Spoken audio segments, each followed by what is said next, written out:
everyone, it's Melissa McGarvey, and I'm here with a tip to grow your business. And so my tip today has to do with prospecting versus marketing. And you may ask in the beginning here, what's the difference? Well, there can be a huge difference depending on how you are approaching one over the other. So let me clue you in into what I mean.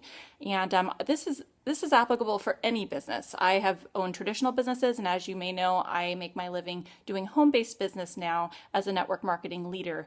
And here's what I know. So prospecting has a tendency to push and marketing has a tendency to pull.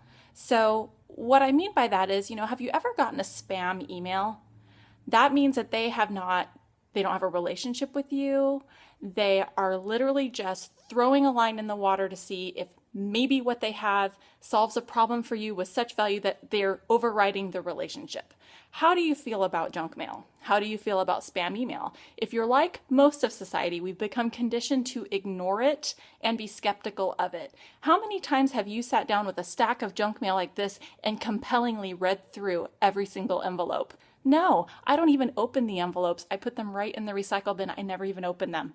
So that is most of society. We become very conditioned to advertising jargon. The best thing and the worst thing about marketers is we ruin it for ourselves. And so we're always having to reinvent connecting with people with a sales purpose, but on their terms. And so their terms have changed. They don't want spam, and prospecting a lot of times feels like spam. And so when all you're doing is leading with a pitch, a lot of times the only thing you have to lead with is the features and benefits of what you have, or lead with the price, or something that isn't actually at the heart of sales. Now, sales feels funky to a lot of people. A lot of people think sales is one thing. Sales is actually what I'm describing to you in a lot of people's minds. But what sales really is solving a problem for somebody and getting paid the value that's added to their life. And so think about this. 85% of purchases are impulsive in nature. I can prove that to you. Have you ever stood in a line at a store and there's a whole rack as you're standing in line waiting to get checked out, and there's magazines and gum and candy bars and little things that make life a little more fun, maybe a little more convenient, little items just all strung out. Have you ever bought anything off of that rack? Most of you, the answer would be yes. And the reason it is because it's an impulse purchase. All of a sudden you look and you're like, hey, I have that problem.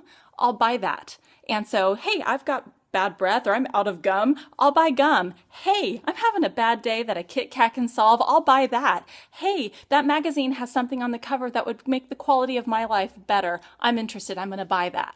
And so that's the nature of sales, is we're solving someone's problem. And because sales are impulsive, it doesn't mean that we got duped or we're tricked in any way. Because our sales are impulsive, it means that we have a trigger point, and you don't know what people's trigger points are who you're approaching about your business. You don't know what someone goes home and prays for at night. You don't know what that button is. They may know that they're getting laid off from their job. They may know that they just got a medical diagnosis that's related to their weight and they need to do something about their health ASAP. They may know that they've drawn a line in the sand about some area of their life and said, I'm so done with this, I'm ready to change. And you don't know.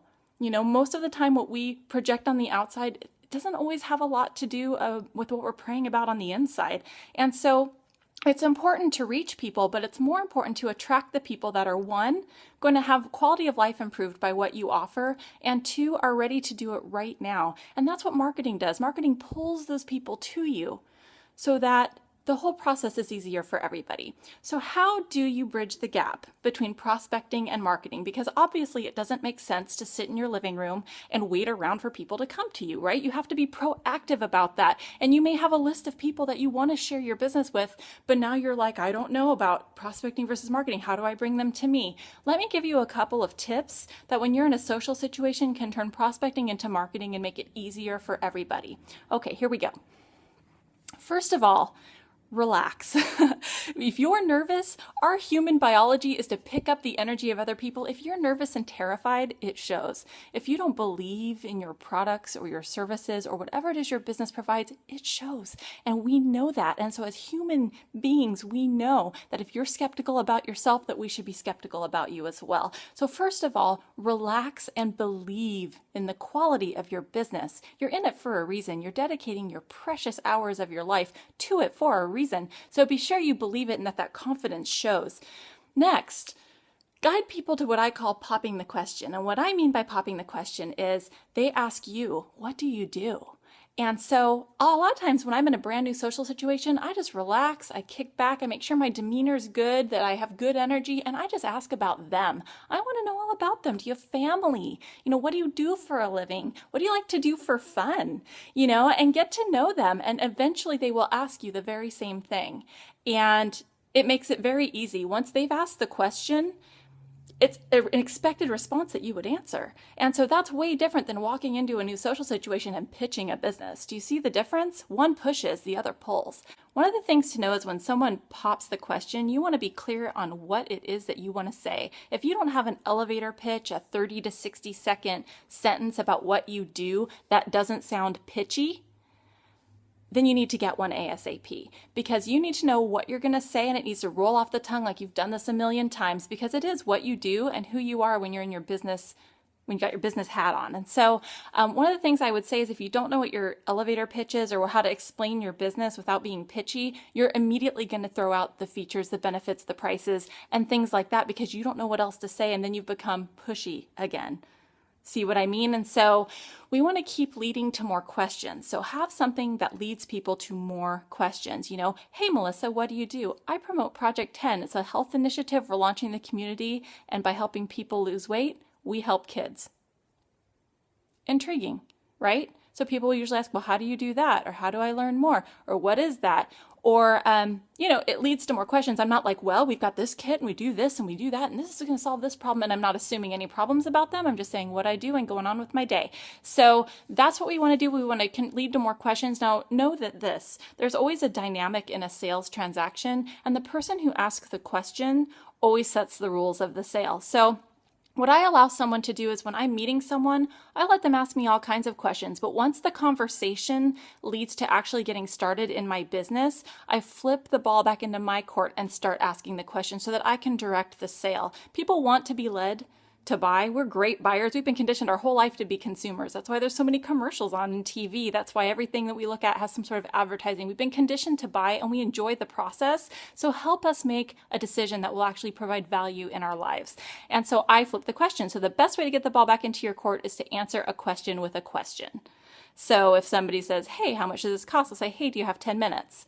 If they say, hey, is this expensive? I said, if the value were there, does the cost matter? You can answer a question with a question. It brings the question back to you. If someone says, what is this? I will say, what's your goal? And then we can go from there. And so when I'm starting to ask the questions, the dynamic is now back in my court. So just know that closing is a very specific series of questions to help someone get the desired outcome and for you to walk out with a sale. Overcoming objections are a series of questions that you know what to insert when someone asks a certain objection. So it expands their mind, they're open to more information. Turning prospecting into marketing comes down to questions. Questions are simply 3 to 15 words that follow with a question mark. However, it's a skill that has to be developed, and if you're not a skilled question asker, then it's time to become a master asker. If you'd like more information, connect with me on my site, and I'll be putting out some more videos about this to help you on your path to your best business, your best self, and your best life. Have a great day, everybody.